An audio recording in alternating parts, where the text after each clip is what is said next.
Dallas on the Milwaukee County Board. I'm also the chair of the Judiciary Committee, which means that a lot of my job is looking at the people who are working inside the building and making sure they're doing what they're supposed to do, right? Making sure the sheriff is staying in line, making sure that people in the jail are being treated like the humans that have, rights and need respect like they are.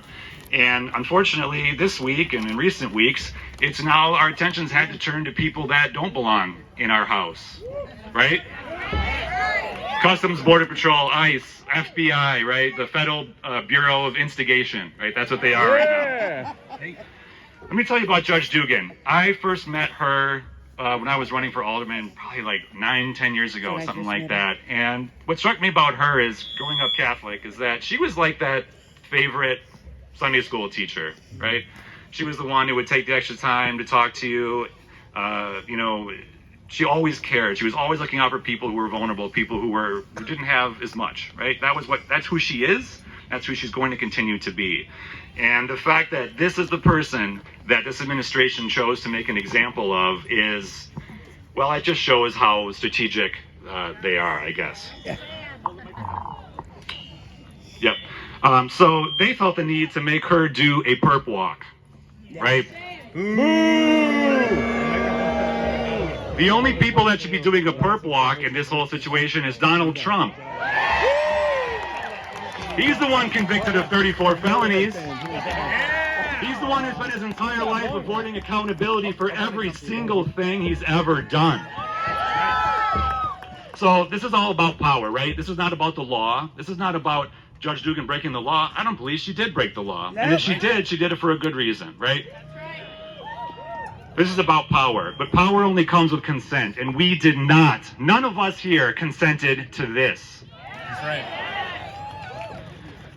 Democrats tend to view power like the West Wing, right? It's this thing that you can wield for good, and it has sort of warm fuzzies inside. Republicans view power like House of Cards. It's something that you wield as a weapon to punish your enemies. In reality, this administration is more like evil Veep.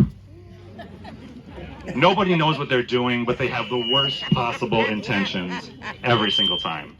And so when you see Donald Trump, when you see Kash Patel, when you see Pam Bondi, when you see Stephen Miller and all these evil people, I want you to think not of Mussolini, not of anyone strong. I want you to think of Pee Wee Herman's next door neighbor, Francis, from Pee Wee's Big Adventure, right?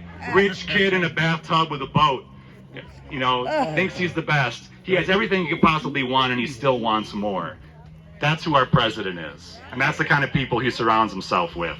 What we need to practice is defiant joyfulness. Because every day that we are beaten down, every day that we are sad, every day that we're despondent is a day that they're winning. And we can't let them win. That's right. No dictator has ever been appeased. You have never beaten a dictator by appeasing them. We need to live openly, we need to love fully, we need to speak freely, and we never obey in advance. That's right.